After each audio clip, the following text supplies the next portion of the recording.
Estaba empapada hasta los huesos, aferrando el volante de un camión de suministros de la Armada, mientras una tormenta convertía la carretera andaluza en un río negro de lluvia. Los limpiaparabrisas luchaban por mantener el ritmo, golpeando rítmicamente contra el torrente. Era casi medianoche, y estaba en el último tramo de una ruta de reabastecimiento de 16 horas de vuelta a la base de Rota. Mi nombre es Teniente de Navío Elena Sarmiento, División de Logística de la Armada Española. Esa noche, pensé que la única batalla que enfrentaría sería el agotamiento. Estaba equivocada. Un relámpago restalló sobre las marismas. La carretera brillaba como el aceite. En algún lugar entre Jerez y Utrera, un par de luces de emergencia parpadearon más adelante, apenas visibles a través del muro gris de agua. Al principio, pensé que eran escombros o un vehículo averiado. Entonces lo vi claramente. Un todoterreno oscuro en el arcén, con el capó levantado y las luces traseras tenues. El manual de la Armada en mi guantera decía una cosa: no hacer paradas no autorizadas durante un transporte clasificado. Pero mi conciencia susurraba otra. Mientras reducía la velocidad, una figura emergió entre las cortinas de lluvia, un hombre agitando ambos brazos. Detrás de él, a través del cristal empañado, vislumbré a una mujer y a un niño pequeño acurrucados. Se me encogió el estómago. Civiles atrapados en medio de la nada durante una tormenta de categoría 2. Sigue adelante, me dije. La base está a solo 50 kilómetros. Ya lo comunicarás cuando estés a salvo. Pero no aceleré. En cambio, llevé el camión al arcén, con las luces de emergencia parpadeando. Ya podía oír la voz de mi oficial al mando en mi cabeza. Desobediencia del protocolo de transporte. Cogí mi poncho para la lluvia y salí al aguacero. El hombre gritó por encima del viento: «El motor está muerto, no hay cobertura por aquí». Asentí y le hice un gesto para que volviera al coche. «Quédese con su familia, señor, yo lo revisaré». Me arrodillé en el barro, con la linterna cortando el vapor que salía del compartimento del motor inundado. El olor a cables quemados y refrigerante me dijo lo que ya sabía. Era inútil. Volví a su ventanilla. «No van a llegar a ninguna parte esta noche», le dije. «La gasolinera más cercana está cerrada. El próximo pueblo está a 30 kilómetros». Su rostro se descompuso. «Nos congelaremos aquí fuera. No si puedo evitarlo». De mi caja de herramientas, saqué un juego de cadenas de alta resistencia, equipo estándar de la Armada para terrenos difíciles. El hombre intentó protestar, pero lo interrumpí con una media sonrisa. «Señor, considérelo un ejercicio de logística». La tormenta aullaba mientras enganchaba el todoterreno a la parte trasera de mi camión. Mi uniforme se pegaba a mi piel. El agua llenaba mis botas. Cuando todo estuvo asegurado, volví a subir a la cabina y miré por el retrovisor. Los faros de la familia brillaban débilmente detrás de mí. «Muy bien», murmuré, metiendo la marcha. «Vamos a llevarlos a casa». Nos movimos a paso de tortuga por la carretera vacía, los limpiaparabrisas golpeando al compás de la lluvia torrencial. Ocasionalmente, su voz crepitaba por la radio de banda ciudadana que le había entregado. «Sigue ahí, teniente». «Sigo aquí», respondí. «Agárrense fuerte». Después de 40 minutos de conducción cuidadosa, el resplandor de un pequeño motel de carretera apareció a través de la niebla. El alivio me invadió. Entré en el aparcamiento, desenganché las cadenas y revisé el todoterreno por última vez. El hombre salió, empapado, con los ojos brillantes de gratitud. «No tengo mucho dinero», dijo, buscando en su cartera. «Al menos déjeme pagarle el combustible». Negué con la cabeza. «No es necesario. Ponga a su familia a resguardo. Eso es todo lo que importa». Me estudió por un momento, como si memorizara mi cara. «¿Cuál es su nombre?» «Teniente de Navío Sarmiento», respondí. «Elena Sarmiento». Él asintió lentamente. «Ha hecho más de lo que cree». Volví a subir a mi camión. Cuando arranqué el motor, un relámpago brilló de nuevo, iluminando su silueta junto al letrero del motel.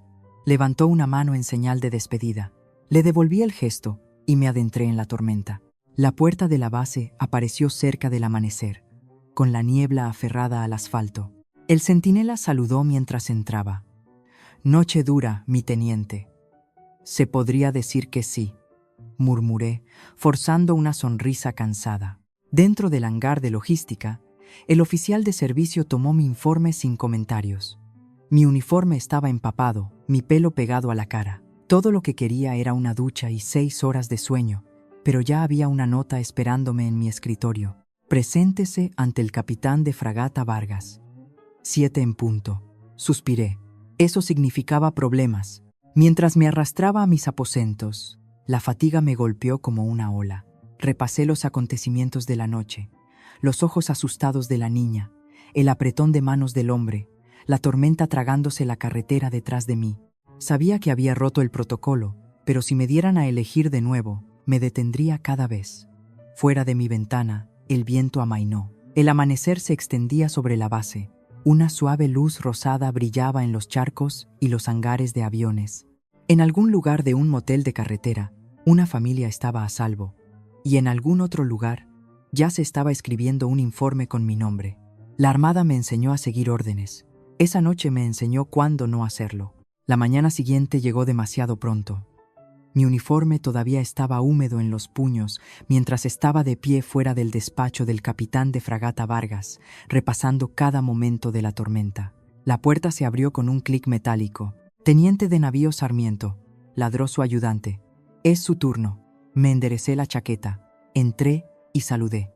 El capitán de fragata Vargas apenas levantó la vista de su escritorio. Su pelo estaba perfecto, sus condecoraciones alineadas con precisión matemática. El olor a café quemado persistía en la habitación. Sin devolver mi saludo, deslizó un documento sobre el escritorio. «¿Sabe lo que es esto, teniente?» Eché un vistazo.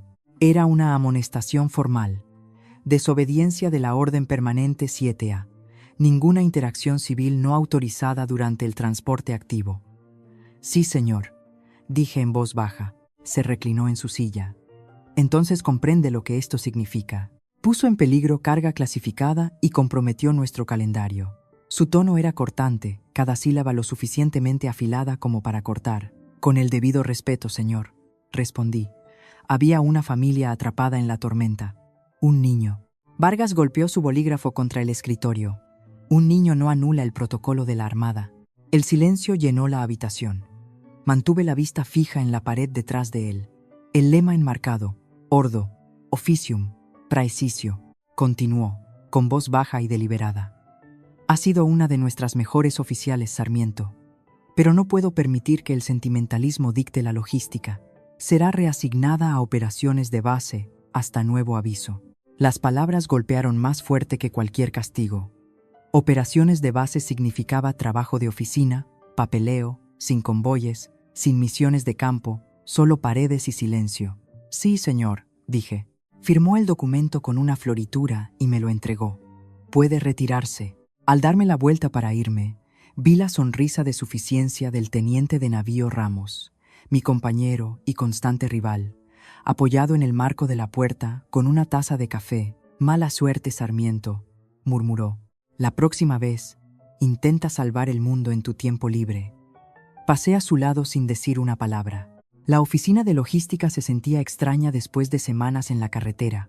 Hileras de ordenadores zumbaban bajo las luces fluorescentes. El aire olía a tinta de impresora y a aire acondicionado viciado. Mi nueva supervisora, la suboficial mayor Latorre, fue educada pero distante. «Estará introduciendo datos de inventario hasta nuevo aviso», dijo, deslizando una pila de formularios hacia mí. «Intente mantener un perfil bajo, teniente. La gente habla». Asentí, hundiéndome en la silla. A mi alrededor, el ritmo de los teclados llenaba el silencio. Fuera de la ventana, los aviones de carga rodaban por la pista, misiones que yo solía dirigir. Cada tarde, corría el mismo circuito alrededor del perímetro de la base para despejar la cabeza. El viento nocturno del Atlántico era agudo, casi castigador.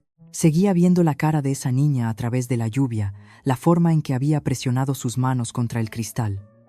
No estaba orgullosa, no era heroica, solo era alguien que no podía seguir de largo. Una semana después, durante una reunión matutina, el capitán de fragata Vargas me usó como ejemplo. «Esto», anunció a la sala, sosteniendo una copia de mi amonestación, «es lo que sucede cuando se ignora el protocolo. La logística no es caridad, es precisión». Unos pocos oficiales se movieron incómodos. Ramos me lanzó una mirada de diversión apenas disimulada. Permanecí en silencio, con la mandíbula apretada. Después de la reunión, el suboficial mayor Morales, un mecánico mayor con décadas de servicio, me encontró cerca del hangar. Sus manos todavía estaban manchadas de aceite. «¿Día duro, mi teniente?», preguntó. Se podría decir que sí. Encendió un cigarrillo, el humo ascendiendo en espiral hacia la luz de la mañana. Cuando tenía su edad, detuve un convoy una vez. Salvé a un niño de un coche destrozado en la A4. También me sancionaron. Lo miré. «¿Qué pasó?», sonrió débilmente. «Nada bueno, pero lo volvería a hacer». A veces el uniforme olvida que lo llevan personas. Sus palabras resonaron mucho después de que se marchara. Pasaron 2 semanas.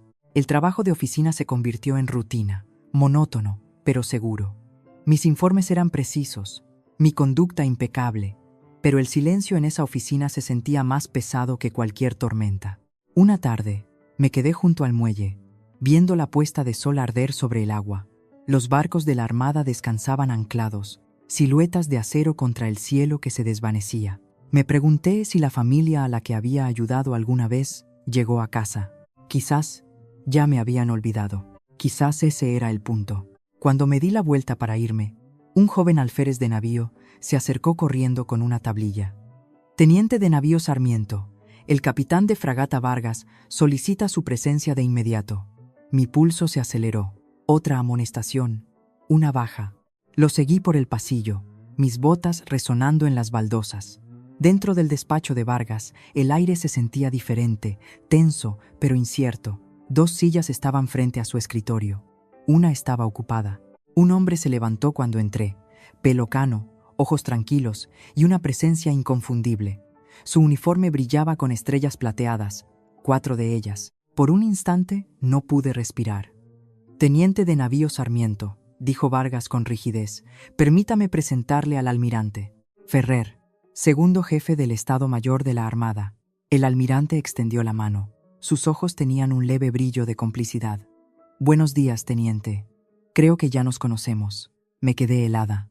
El reconocimiento me golpeó como un trueno. La tormenta, el coche averiado, el hombre que me había preguntado mi nombre.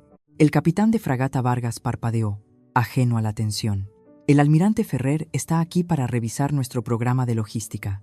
Pero el almirante no miraba a Vargas. Su mirada permanecía en mí, tranquila, medida e inconfundiblemente familiar. Saludé, con el corazón desbocado. «Señor». «Sí, señor». Él devolvió el saludo. «Hablemos de protocolo, ¿le parece?». No dormí mucho después de esa reunión. Los ojos del almirante me habían seguido mucho después de que salí del despacho del capitán de fragata Vargas, firmes, ilegibles, pero extrañamente amables. Todo el mundo en la base estaba alborotado por su inspección sin previo aviso, pero nadie conocía los detalles. Vargas se pavoneaba como un hombre que audicionaba para un ascenso, ladrando órdenes, puliendo su escritorio por 10ª vez. En cuanto a mí, mantuve un perfil bajo. Papeleo, hojas de cálculo, interminables formularios de solicitud, cualquier cosa para mantener mi mente ocupada. Pero cada vez que un trueno retumbaba sobre la bahía, recordaba esa noche en la A4, el sonido de las cadenas, el peso de la tormenta, la voz del hombre, ha hecho más de lo que cree. 3 días después, se nos ordenó preparar una presentación para el almirante. Pasé la tarde en la sala de operaciones organizando datos de logística de combustible e informes de eficiencia de rutas. Ramos, mi rival, se apoyó contra el archivador, sonriendo con suficiencia. «¿Todavía aquí, Sarmiento? Pensé que ya te habrían dado de baja». No respondí. Sonrió más ampliamente. «Supongo que llorar en una tormenta no te consigue una medalla después de todo». Seguí escribiendo, tranquila, firme. «Algunas medallas no son de metal», dije en voz baja. Frunció el ceño, sin entender. ¿Qué se supone que significa eso? Pero antes de que pudiera responder, la suboficial Latorre entró con nuevas órdenes. Todos de uniforme de gala mañana. El almirante visita el centro de operaciones a las 9 en punto. Ramos se enderezó el cuello, de repente serio. Yo simplemente asentí. Esa noche, caminé hasta los muelles. El cielo estaba despejado por una vez. Las estrellas se reflejaban en el agua quieta. La base estaba en silencio, excepto por el zumbido distante de los generadores. Me apoyé en la barandilla, respirando el aire salado. Pensé en mi padre, un suboficial mayor de la Armada, antes de retirarse. Solía decirme que el verdadero servicio no se trataba de aplausos, se trataba de conciencia. Si sigues todas las reglas sin pensar, solo eres un uniforme, había dicho. Pero cuando sigues lo que es correcto, eres un marino. Había roto una regla, pero tal vez había seguido siendo una marino. La mañana llegó con una luz solar intensa que atravesaba las nubes. La base brillaba con una energía nerviosa. Se izaron las banderas, se lustraron las botas, se pulieron los metales. El convoy del almirante Ferrer llegó a las 9 exactamente. Desde la ventana de mi oficina lo vi salir de una berlina negra, acompañado por 2 ayudantes. Su postura era relajada, sin arrogancia, sin teatralidad. Solo una autoridad que no necesitaba demostrarse a sí misma. El capitán de fragata Vargas lo recibió en la puerta, prácticamente saludando antes de que se abriera la puerta. Sus voces llegaron débilmente a través del patio. «Es un honor, almirante. He preparado informes completos sobre nuestra eficiencia de suministro». La respuesta del almirante fue tranquila. «Bien, pero estoy más interesado en su gente, capitán. Los números cuentan historias. La gente cuenta la verdad». Observé desde la ventana cómo desaparecían en el cuartel general. A media mañana, los susurros se extendieron como la pólvora. El almirante había solicitado expedientes de casos específicos, evaluaciones de personal, incluso registros disciplinarios. Traté de mantenerme concentrada, pero mi nombre surgió más de una vez en las conversaciones pasajeras. Al mediodía, el suboficial mayor Morales pasó por mi escritorio, con las manos en los bolsillos. «Parece que está esperando una tormenta, mi teniente». «Se siente como una», dije. Asintió hacia la ventana. «Las tormentas tienen una forma de limpiar las cosas». Me dejó con ese pensamiento, como un viejo marinero que te lanza una brújula sin un mapa. A las 14 horas, llegó un mensaje a través de las comunicaciones internas. «Teniente de navío Sarmiento, preséntese en la sala de reuniones de mando 1». Mi pulso se disparó. Me alisé el uniforme. Respiré hondo y caminé. Dentro, la sala estaba llena de tensión. El capitán de fragata Vargas estaba de pie a la cabeza de la larga mesa de roble, flanqueado por oficiales superiores. El almirante Ferrer estaba sentado en el extremo opuesto, leyendo una carpeta. «Mi carpeta». «Teniente de navío Sarmiento», anunció Vargas. «Estamos revisando las operaciones de la base para la disciplina de procedimiento». El almirante quería ver un ejemplo de casos de desviación en el campo. Me puse firme, forzando la calma. «Sí, señor». Warren levantó la vista. Sus ojos se encontraron con los míos brevemente antes de volver a los papeles. «Este informe dice que desobedeció una orden permanente durante un transporte de suministros activo. ¿Es eso correcto?» «Sí, señor», dije. Me detuve para ayudar a unos civiles atrapados en una tormenta. Vargas intervino rápidamente. «Almirante, la infracción fue clara. Puso en peligro la integridad de la carga y violó la autoridad de la cadena de mando». El almirante no respondió de inmediato. Cerró la carpeta y cruzó las manos. «Dígame, capitán, ¿se perdió alguna carga?» «No, señor». «¿Alguien resultó herido?» «No, señor». «¿Se completó finalmente la misión?» «Sí, pero...» «Entonces, el único fracaso», interrumpió Ferrer en voz baja, «fue de juicio moral. ¿El suyo o el de ella? Todavía estoy decidiendo cuál». La sala quedó en silencio. La mandíbula de Vargas se tensó. «Señor, yo». El almirante se levantó lentamente. Su presencia llenó el espacio como la propia gravedad. «Capitán de fragata Vargas. Cuando era un oficial subalterno, mi comandante me enseñó algo que nunca olvidé. El liderazgo no se mide por quien sigue las órdenes. Se mide por quien puede tomar la decisión correcta cuando las órdenes se quedan cortas».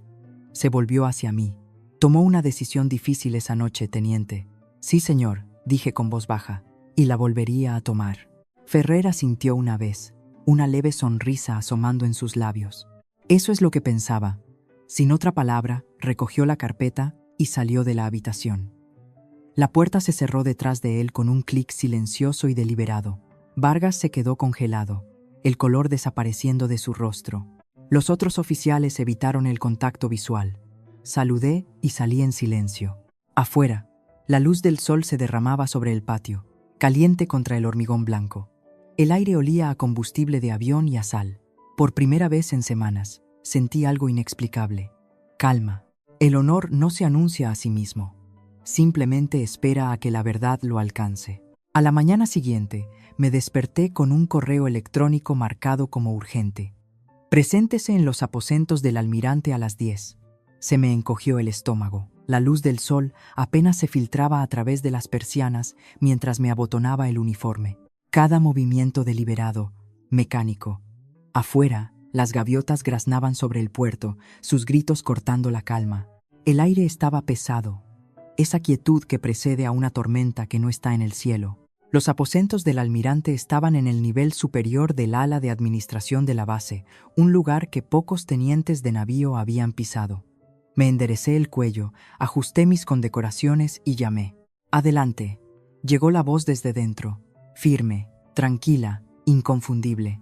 Entré. La habitación era espaciosa, forrada de mapas, banderas y fotos enmarcadas de barcos y misiones. El almirante Ferrer estaba de pie junto a la ventana, la luz del sol atrapando la plata de su pelo. Se volvió cuando me oyó. «Teniente de navío Sarmiento», dijo. «Gracias por venir». Saludé. «Señor». Me indicó una silla. «A discreción. Tome asiento». Dudé antes de sentarme, sin saber si esto era una conversación o un interrogatorio. Me estudió en silencio por un momento. «Probablemente se esté preguntando por qué está aquí». «Sí, señor». Sonrió levemente. Yo también. No supe cómo responder. Cogió un archivo de su escritorio, mi expediente personal, y lo abrió.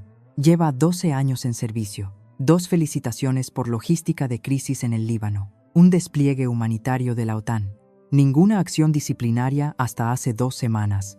Sí, señor. Levantó la vista. Hábleme de esa noche en la A4. Tragué saliva, eligiendo mis palabras con cuidado. Había una familia atrapada en la tormenta, señor. Un hombre, su esposa y su hijo. El vehículo estaba averiado, sin cobertura. Los remolqué a un lugar seguro, sabiendo que violaba el protocolo de transporte. Asintió. ¿Por qué? Porque estaban en peligro, señor. Y porque a veces no hacer nada se siente peor que romper una regla. El almirante se reclinó, con las manos entrelazadas sin apretar. Durante un largo momento, no dijo nada. Luego, en voz baja, «Esa familia a la que ayudó, el hombre, la mujer, el niño, eran míos». El aire pareció desvanecerse de la habitación. Continuó en voz baja, con los ojos fijos en mí, pero su voz muy lejana. «Mi hija y mi nieto volvían de Madrid esa noche. Les había advertido sobre el tiempo, pero querían darme una sorpresa por mi cumpleaños. Su coche se averió a 1 hora de la base. Usted los encontró antes de que la hipotermia lo hiciera». No podía hablar. Todo lo que podía oír era la lluvia de nuevo, el rostro del niño en el asiento trasero. Rodeó el escritorio y se paró a mi lado. Usted no sabía quiénes eran, pero se detuvo de todos modos. Arriesgó su carrera para ayudar a extraños. He leído su informe y el del capitán de fragata Vargas. Su tono se endureció. Él calificó su decisión de imprudente. Yo la llamo de otra manera. «¿Cómo, señor?», logré decir. «Liderazgo». Se volvió hacia la ventana, mirando hacia la bahía. Me uní a la Armada hace 40 años. He visto a marinos que obedecían todas las órdenes y perdían hasta la última onza de humanidad al hacerlo. He visto a otros que rompieron las reglas y salvaron vidas. La diferencia es la conciencia. Miré mi mano, todavía temblando. «Señor, no esperaba nada. No intentaba». «Lo sé», interrumpió suavemente. «Por eso importa». Regresó a su escritorio y presionó un botón en el intercomunicador. «Que entre el capitán de fragata Vargas». Mi corazón dio un vuelco.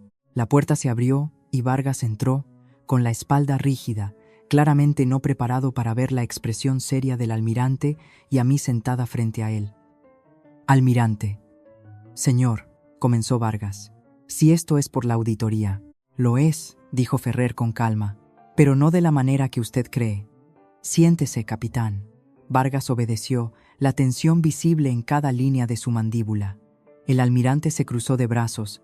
«Capitán, hace 2 semanas, una de sus oficiales desobedeció un protocolo para salvar 3 vidas, una de las cuales resulta ser mi hija. Usted la amonestó, la reasignó y la humilló públicamente frente a sus compañeros». Vargas se puso rígido. «Señor, mis acciones estaban dentro de la regulación». Lo sé, interrumpió el almirante. Ese es el problema. El silencio que siguió fue más frío que cualquier tormenta. Ferrer se acercó a él. Usted impone el orden, capitán. Ese es su trabajo. Pero el orden sin juicio no es disciplina, es ceguera. Ha creado una cultura donde el miedo reemplaza a la iniciativa, donde los oficiales son castigados por la compasión. El rostro de Vargas palideció. Señor, yo. Suficiente, dijo Ferrer en voz baja, y el tono de su voz podría haber cortado el acero. A partir de ahora, lo relevo del mando a la espera de una revisión. Se presentará en operaciones de la flota en Madrid para su reasignación. ¿Entendido? Vargas lo miró fijamente, la incredulidad parpadeando detrás de la formalidad.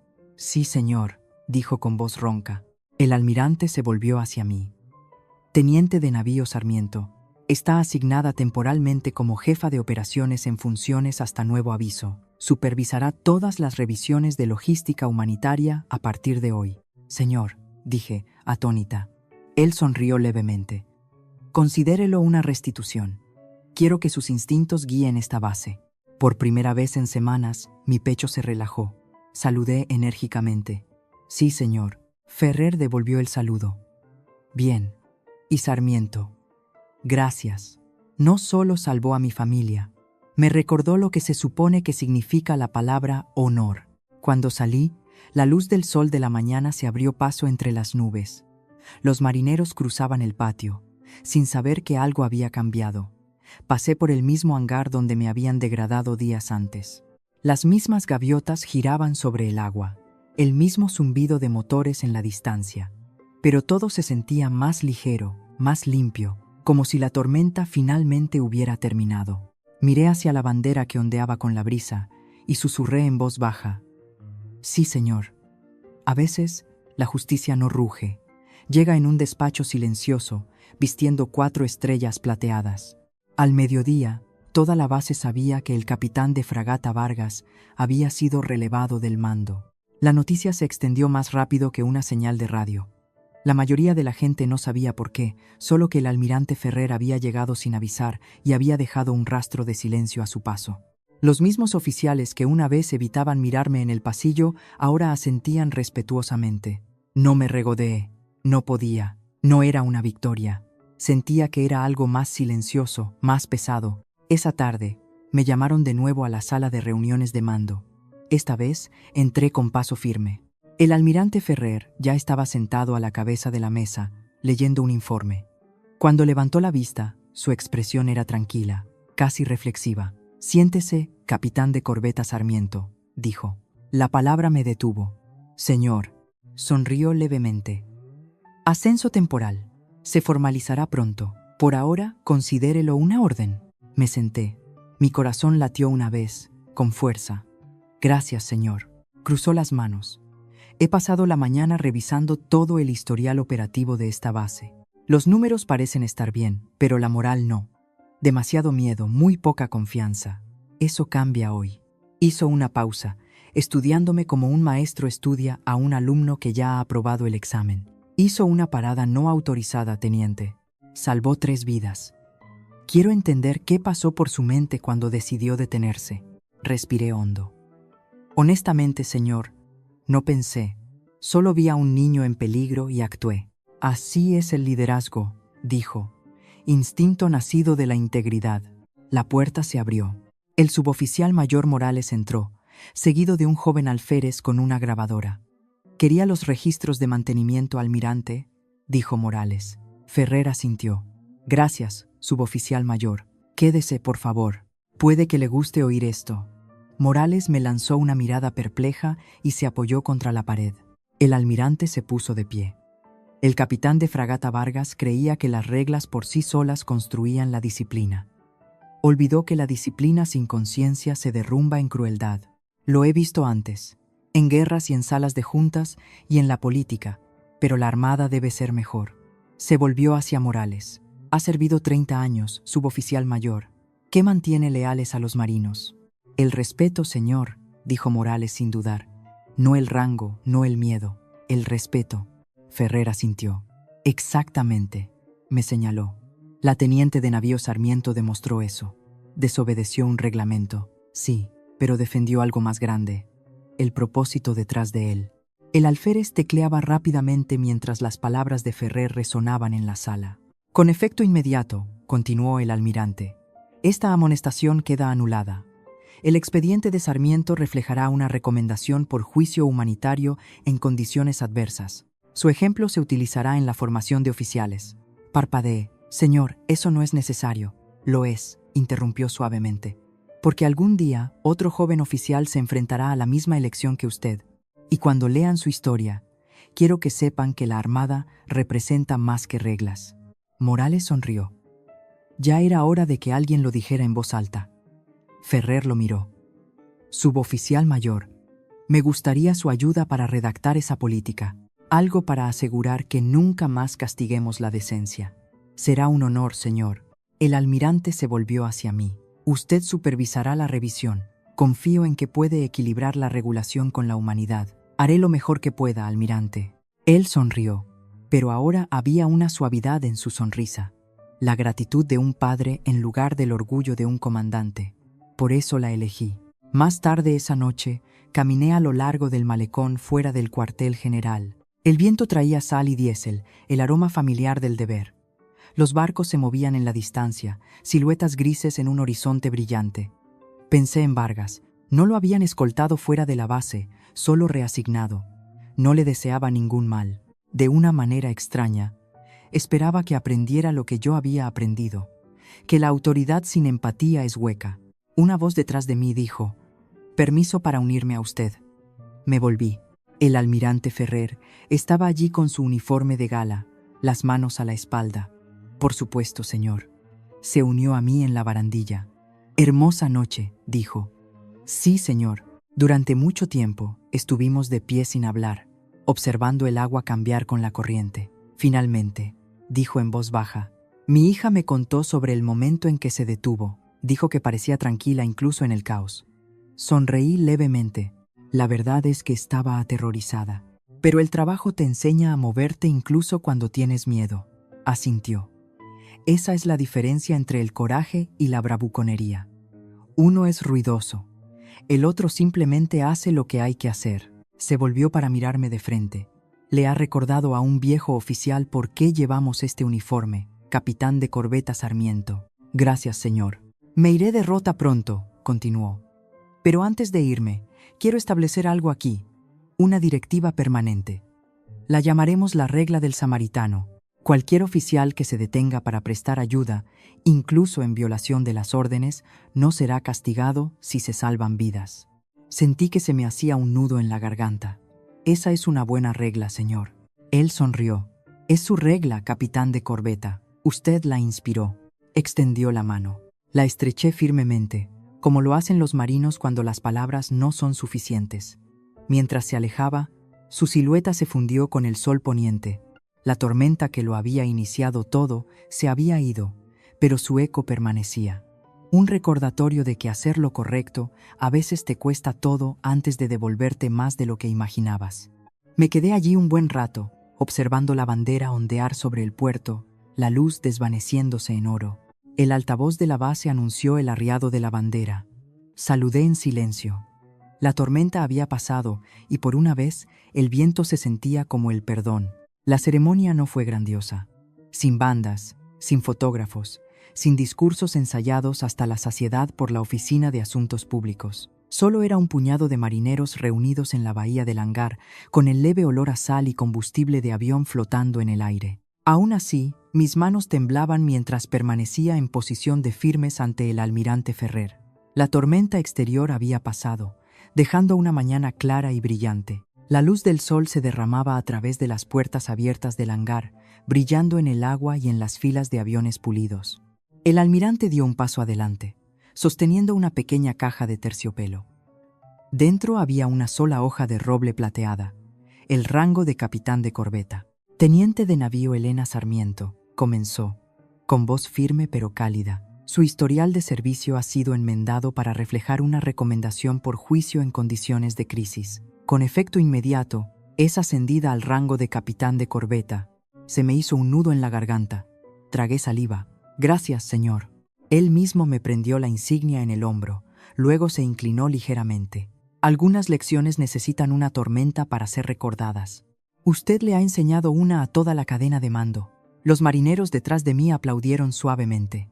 El suboficial mayor Morales sonrió desde la última fila, sus manos curtidas aplaudiendo más fuerte que nadie.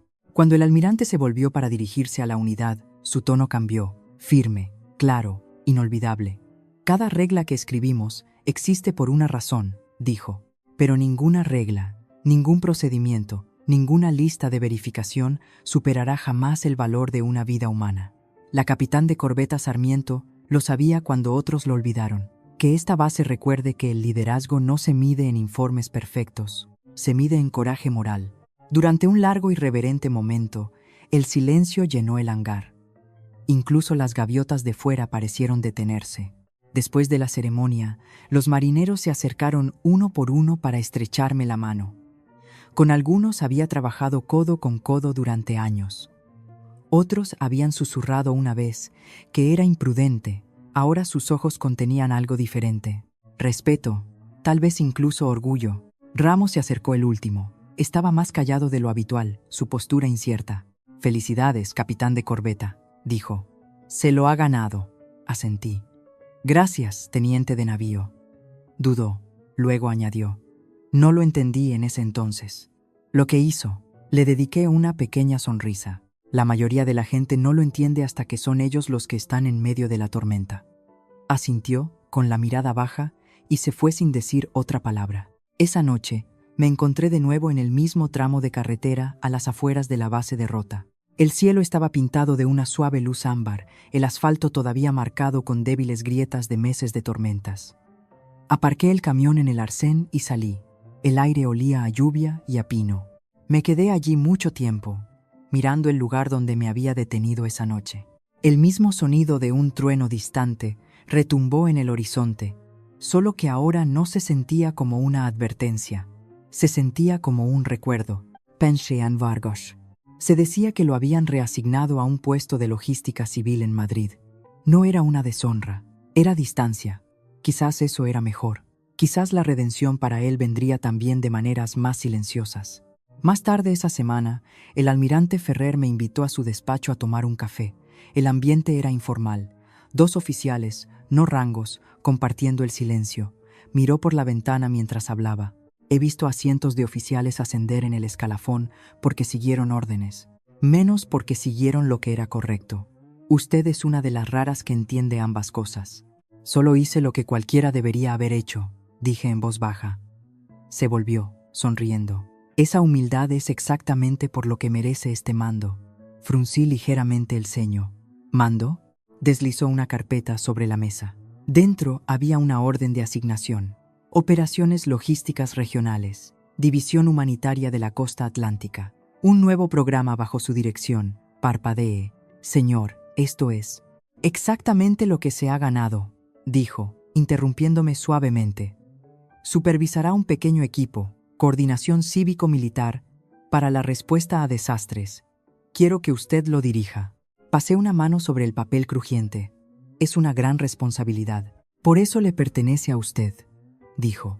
Porque cuando llegue la próxima tormenta, y llegará, sabrá cuándo seguir el manual y cuándo seguir su corazón. Ambos sonreímos entonces. Un entendimiento silencioso entre generaciones de marinos. Esa noche, volví a mis aposentos y coloqué la nueva insignia en mi escritorio. El metal brillaba bajo la luz de la lámpara, frío, pulido, inmerecido pero real. Pensé en mi primer día de uniforme, las palabras de mi padre resonando. Nunca olvides que el uniforme no te hace honorable. Tú haces que el uniforme sea honorable. Respiré lentamente y miré por la ventana. Las luces de la base brillaban como estrellas reflejadas en el agua oscura. En algún lugar más allá de ellas, otro oficial probablemente conducía a través de otra tormenta, enfrentando la misma elección imposible que yo una vez enfrenté. Si mi historia les llegaba, si ayudaba incluso a una persona a elegir la compasión sobre la conveniencia, sería suficiente. A la mañana siguiente, el almirante Ferrer se fue de la base de Rota. Sus últimas palabras para mí fueron simples. Mantenga su brújula fiel, capitán de corbeta. Cuando su coche desapareció por la calzada, me quedé en el muelle hasta que el viento amainó. El mundo se sentía más amplio, más limpio, nuevo. El honor no es la ausencia de errores, es el coraje de cometerlos por las razones correctas. Pasó un año. Las tormentas seguían llegando a Andalucía cada primavera, pero había dejado de temer el sonido del trueno. Me recordaba que el clima más duro de la vida a veces limpia el aire. Ahora dirigía el Proyecto Samaritano, la iniciativa de logística humanitaria que el almirante Ferrer había imaginado. Nuestro pequeño equipo de conductores de la Armada y civiles entregaba suministros durante inundaciones, huracanes e incendios en toda la costa atlántica. El lema pintado en cada camión de transporte provenía de algo que una vez me había dicho: ¿el orden sirve a las personas o no sirve para nada? Cada día se sentía como una misión que importaba. Los oficiales más jóvenes bajo mi mando no tenían miedo de hacer preguntas difíciles o tomar decisiones morales. Cuando uno de ellos preguntó una vez: «Mi capitán, ¿y si nos sancionan por detenernos a ayudar a alguien?», sonreí y señalé la placa en la pared. «La regla del samaritano», dije, «no lo harán». Una tarde, mientras revisaba los manifiestos de suministros, recibí una carta. La letra era pulcra, a la antigua. El remite era de Madrid. Era del capitán de navío Red Vargas. «Capitán de corbeta Sarmiento, he oído hablar del programa que está dirigiendo. Tenía usted razón. Yo estaba equivocado. Pasé mi carrera pensando que el liderazgo significaba control. Usted me enseñó que significa conciencia. He solicitado un puesto de voluntario en la Cruz Roja. Quizás sea hora de que aprenda qué es la logística real». Dejé la carta lentamente. Fuera de la ventana de mi oficina, la luz del sol se derramaba sobre el patio del depósito. Por primera vez, no sentí amargura, solo cierre. Algunas lecciones tardan más en llegar que otras. Semanas después, el almirante Ferrer visitó la base para el primer aniversario del Proyecto Samaritano. La edad había ralentizado su paso, pero sus ojos aún mantenían esa calidez constante. Insistió en que no hubiera ceremonia ni discursos, solo un recorrido tranquilo. Caminamos por el hangar donde filas de camiones relucían bajo las luces. Se detuvo junto a uno que llevaba el emblema azul y dorado del Samaritano. «Usted hizo esto», dijo en voz baja. Tomó un acto de decencia y construyó una doctrina. Negué con la cabeza. «Usted lo hizo, señor. Yo solo seguí el mapa que usted dibujó». Se rió entre dientes. «Los mapas son inútiles sin alguien lo suficientemente valiente como para conducir por el camino». Terminamos en el muelle, viendo el sol hundirse más allá del horizonte. El aire estaba quieto, el agua volviéndose oro fundido. «A veces me pregunto», dijo, «¿cuántas personas pasan por la vida sin darse cuenta de que ya marcaron su mayor diferencia en un solo pequeño momento?» Lo miré. Esa noche en la A4 no estaba pensando en la diferencia. Solo vi a una familia que necesitaba ayuda. «Y eso», dijo, «es exactamente por lo que importó». Nos quedamos allí en silencio. Luego, con esa voz baja y grave que llevaba el peso de 4 décadas de servicio, añadió: «La Armada funciona con reglas, capitán de corbeta, pero sobrevive gracias a gente como usted». Quise darle las gracias, pero las palabras se me atascaron en la garganta, así que hice lo que sentí que era correcto. Saludé. Él lo devolvió, nítido y perfecto, con los ojos brillantes a la luz que se desvanecía. Cuando se fue esa noche, me entregó un pequeño sobre. Dentro había una foto, granulada pero clara, tomada de la cámara de seguridad de un motel en esa noche de tormenta. Los faros de mi camión brillantes, el todoterreno varado a su lado, la lluvia surcando el aire como hilos de plata. En el reverso, escrito con su cuidada letra: «Para cuando vuelvan las tormentas, para que recuerdes cómo es el coraje en la oscuridad». La enmarqué en mi escritorio. Meses después, nos llamaron para responder a un huracán que arrasó la costa de Huelva. Conduje de nuevo. No pude evitarlo. Necesitaba sentir el volante, la carretera, el propósito. Mi equipo me seguía en formación de convoy.